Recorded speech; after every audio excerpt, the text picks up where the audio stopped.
heat, forever on fire.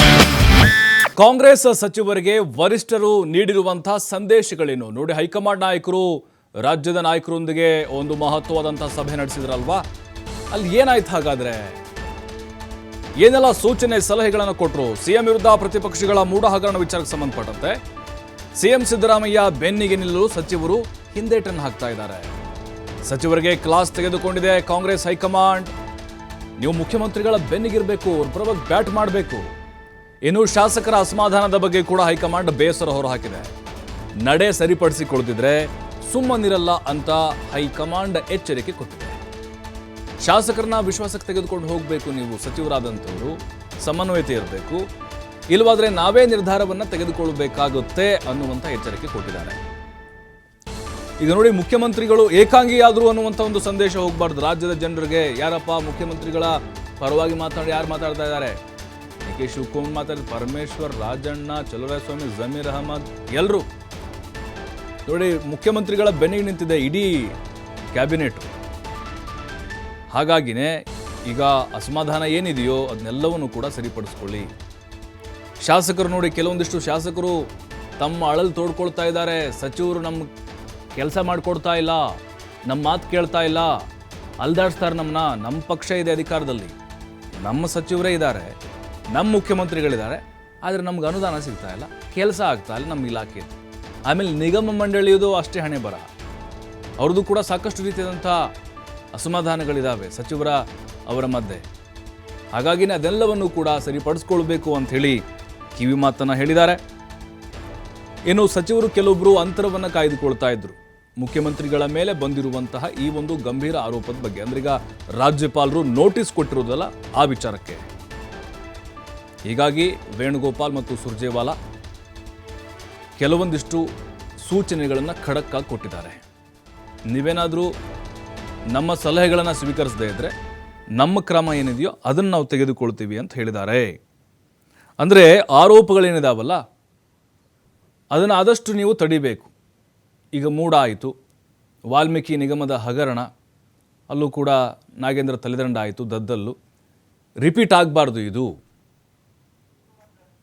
ಮತ್ತಷ್ಟು ಮಾಹಿತಿ ಶಿವಕುಮಾರ್ ಹೇಳ್ತಾರೆ. ಶಿವಕುಮಾರ್, ಹೈಕಮಾಂಡ್ ನಾಯಕರು ಕೆಲವೊಂದಿಷ್ಟು ಸಲಹೆ ಸೂಚನೆಗಳನ್ನು ಕಾಂಗ್ರೆಸ್ ನಾಯಕರಿಗೆ ಸಚಿವರಿಗೆ ಕೊಟ್ಟಿದ್ದಾರೆ.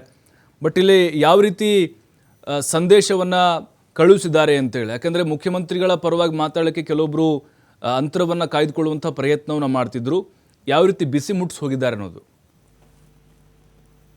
ಖಂಡಿತ.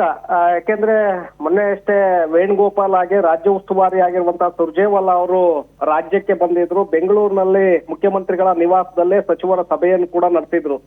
ಸಭೆಯ ನಂತರ ಕೆಲವು ಸಲಹೆಗಳನ್ನ ಸಚಿವರಿಗೆ ಕೊಟ್ಟಿದ್ರು. ಪ್ರಮುಖವಾಗಿ ಶಾಸಕರ ಅಸಮಾಧಾನದ ಬಗ್ಗೆ ಸಚಿವರಿಗೆ ಸಾಕಷ್ಟು ತರಾಟೆಯನ್ನು ಕೂಡ ತೆಗೆದುಕೊಂಡಿದ್ದಾರೆ ಅನ್ನುವಂತ ಮಾಹಿತಿಗಳಿದೆ. ಅದರ ಜೊತೆಗೆ ಮುಖ್ಯಮಂತ್ರಿಗಳ ಮೂಢ ಹಗರಣದಲ್ಲಿ ಬಿಜೆಪಿ ಮತ್ತೆ ಜೆಡಿಎಸ್ ಪಾದಯಾತ್ರೆ ಏನ್ ಸಾಗ್ತಾ ಇದೆ ಅದಕ್ಕೆ ಪ್ರತಿಯಾಗಿ ತಿರುಗೇಟನ್ನ ಕೊಡುವಂತ ಪ್ರಯತ್ನವನ್ನ ಕೆಲವು ಸಚಿವರು ಮಾಡ್ತಾ ಇಲ್ಲ, ಮುಖ್ಯಮಂತ್ರಿಗಳನ್ನ ಬೆಂಬಲಿಸ್ತಾ ಇಲ್ಲ ಅನ್ನುವಂತಹ ಆರೋಪಗಳ ಹಿನ್ನೆಲೆಯಲ್ಲಿ ಸಚಿವರನ್ನು ಕೂಡ ತರಾಟೆಗೆ ತೆಗೆದುಕೊಂಡಿದ್ದಾರೆ. ಯಾಕಂದ್ರೆ ಸರ್ಕಾರದ ಮುಖ್ಯಮಂತ್ರಿಗಳ ಪರವಾಗಿ ನೀವು ನಿಲ್ದೇ ಹೋದ್ರೆ ಈ ಪ್ರಕರಣದಲ್ಲಿ ಅವರನ್ನ ಸೇವ್ ಮಾಡೋದು ಹೇಗೆ? ನೀವೆಲ್ಲರೂ ಕೂಡ ಯಾಕೆ ಮಂಕಾಗಿದ್ದೀರಿ? ನೀವು ಮುಖ್ಯಮಂತ್ರಿಗಳ ಬೆಂಬಲಕ್ಕೆ ನಿಲ್ಬೇಕು. ಪ್ರತಿಯೊಂದು ಕಡೆಗಳಲ್ಲೂ ಕೂಡ ವಿಚಾರದ ಬಗ್ಗೆ ನೀವು ಧ್ವನಿಯನ್ನ ಎತ್ತಬೇಕು, ಮುಖ್ಯಮಂತ್ರಿಗಳ ಪರವಾಗಿ ನೀವು ಮಾತನಾಡಬೇಕು ಅನ್ನುವಂತ ಎಚ್ಚರಿಕೆಯನ್ನ ಪಾಸ್ ಮಾಡಿದ್ದಾರೆ ಸಚಿವರಿಗೆ. ಜೊತೆಗೆ ಕೆಲವು 5-6 ಸಚಿವರಿಗೆ ವೈಸಿ ಸುರೇಶ್ ಅವರು, ಹಾಗೆ ಎಸ್ ಮಲ್ಲಿಕಾರ್ಜುನ್ ಇರಬಹುದು, ಮತ್ತೆ KH ಮುನಿಯಪ್ಪ, ಹಾಗೆ RB ತಿಮ್ಮಾಪುರ್ ಮತ್ತೆ ಜಮೀರ್ ಅಹಮದ್ ವಿರುದ್ಧವಾಗಿ ಸಾಕಷ್ಟು ಆಕ್ರೋಶವನ್ನ ಸಭೆಯಲ್ಲಿ ಹೈಕಮಾಂಡ್ ನಾಯಕರು ವ್ಯಕ್ತಪಡಿಸಿದ್ದಾರೆ ಅನ್ನುವಂತ ಮಾಹಿತಿಗಳು ಈಗ ನಮ್ಗೆ ಸಿಗ್ತಾ ಇದೆ. ಯಾಕೆಂದ್ರೆ ಶಾಸಕರು ಸಾಕಷ್ಟು ಅಸಮಾಧಾನವನ್ನ ಹಾಕಿದ್ರು. ನಮ್ಮ ಕೆಲಸಗಳ ಕಾರ್ಯಗಳನ್ನ ಮಾಡ್ಕೊಡ್ತಾ ಇಲ್ಲ, ಸರ್ಕಾರ ಸರಿಯಾದ ನಿಟ್ಟಿನಲ್ಲಿ ಸಾಕ್ತಾ ಇಲ್ಲ, ಸಚಿವರು ನಮ್ಗೆ ಸ್ಪಂದನೆಯನ್ನ ಮಾಡ್ತಾ ಇಲ್ಲ ಅಂತೇಳಿ ಪದೇ ಪದೇ ನಿಮ್ಗೆ ದೂರನ್ನ ಕೊಟ್ಟಿದೀವಿ, ಮುಖ್ಯಮಂತ್ರಿಗಳಿಗೆ ದೂರನ್ನ ಕೊಟ್ಟಿದೀವಿ, ಶಾಸಕಾಂಗ ಪಕ್ಷದ ಸಭೆಯಲ್ಲೂ ಕೂಡ ನಾವು ದೂರನ್ನ ಕೊಟ್ಟಿದೀವಿ. ಆದ್ರೆ ಸಚಿವರು ನಮ್ಮ ಪತ್ರಗಳಿಗೆ ಕಿಮ್ಮತ್ತನ್ನ ಕೊಡ್ತಾ ಇಲ್ಲ ಅನ್ನುವಂತಹ ಆರೋಪಗಳು ಏನ್ ಮಾಡ್ತಾ ಇದ್ರು ಅದಕ್ಕೆ ಪೂರಕವಾಗಿ ಹೈಕಮಾಂಡ್ಗೆ ಕೆಲವು ದೂರುಗಳನ್ನು ಕೂಡ ಶಾಸಕರು ರವಾನೆ ಮಾಡಿದ್ರು. ಆ ದೂರುಗಳನ್ನ ಮುಂದಿಟ್ಕೊಂಡೆ ಈ ಸಚಿವರಿಗೆ ಸಾಕಷ್ಟು ತರಾಟೆಯನ್ನ ತೆಗೆದುಕೊಂಡಿದ್ದಾರೆ. ಒಂದು ವೇಳೆ ನೀವೇನಾದ್ರೂ ಮತ್ತೆ ಇದೇ ರೀತಿಯಾದಂತ ನಡೆಯನ್ನ ಅನುಸರಿಸಿದ್ದೆ ಆದ್ರೆ ನಾವು ಸಂಪುಟದಲ್ಲಿ ನಿಮ್ಮನ್ನ ಉಳಿಸ್ಕೊಳ್ಬೇಕಾ ಅಥವಾ ಬೇಡವಾ ಅನ್ನುವಂತ ನಿರ್ಧಾರವನ್ನ ನಾವು ತೆಗೆದುಕೊಳ್ಬೇಕಾಗತ್ತೆ ಅನ್ನುವಂತಹ ಎಚ್ಚರಿಕೆಯನ್ನು ಕೂಡ ಪಾಸ್ ಮಾಡುವಾಗಿದ್ದಾರೆ ಪ್ರಭು. ಯಾಕಂದ್ರೆ ಇದು ಕೇವಲ ಎಲ್ಲಾ ಸಚಿವರಿಗೂ ಅಲ್ಲ, 5-6 ಸಚಿವರಿಗೆ ಈ ರೀತಿಯಾದಂತ ಎಚ್ಚರಿಕೆಯನ್ನ ಕೊಟ್ಟಿದ್ದಾರೆ ಅನ್ನುವಂತ ಮಾಹಿತಿಗಳಿದೆ. ಎಸ್ ಜೊತೆಗೆ ಸತೀಶ್ ಜಾರಕಿಹೊಳಿ ಅವ್ರಿಗೂ ಕೂಡ ತರಾಟೆಯನ್ನ ತೆಗೆದುಕೊಂಡಿದ್ದಾರೆ ಅನ್ನುವಂತ ಮಾಹಿತಿಗಳಿದೆ. ಅಂದ್ರೆ ಶಾಸಕರನ್ನ ಒಟ್ಟುಗೂಡಿಸಿಕೊಂಡು ನೀವು ಟೀಮ್ ಅನ್ನ ಕಟ್ತಾ ಇದ್ದೀರಾ ಅನ್ನುವಂತ ನಿಟ್ಟಿನಲ್ಲಿ ಸತೀಶ್ ಜಾರಕಿಹೊಳಿ ಅವ್ರಿಗೂ ಕೂಡ ತರಾಟೆಯನ್ನ ತೆಗೆದುಕೊಂಡಿದ್ದಾರೆ ಅನ್ನುವಂಥದ್ದಿದೆ. ಅದರ ಜೊತೆಗೆ ಬೈರತಿ ಸುರೇಶ್ ಅವರ ವಿರುದ್ಧವಾಗಿ ಕೂಡ ಸಾಕಷ್ಟು ಎಚ್ಚರಿಕೆಯನ್ನ ರವಾನಿಸಿದ್ದಾರೆ ಅನ್ನುವಂಥದ್ದು. ಯಾಕಂದ್ರೆ ಬಹುತೇಕ ಶಾಸಕರು ಮತ್ತೆ ಕೆಲವು ಸಚಿವರು ಕೂಡ ಅವರ ವಿರುದ್ಧವಾಗಿ ಆರೋಪಗಳನ್ನ ಮಾಡಿದ್ರು, ದೂರುಗಳನ್ನ ಕೊಟ್ಟಿದ್ರು ಅನ್ನುವಂಥದ್ದಿದೆ.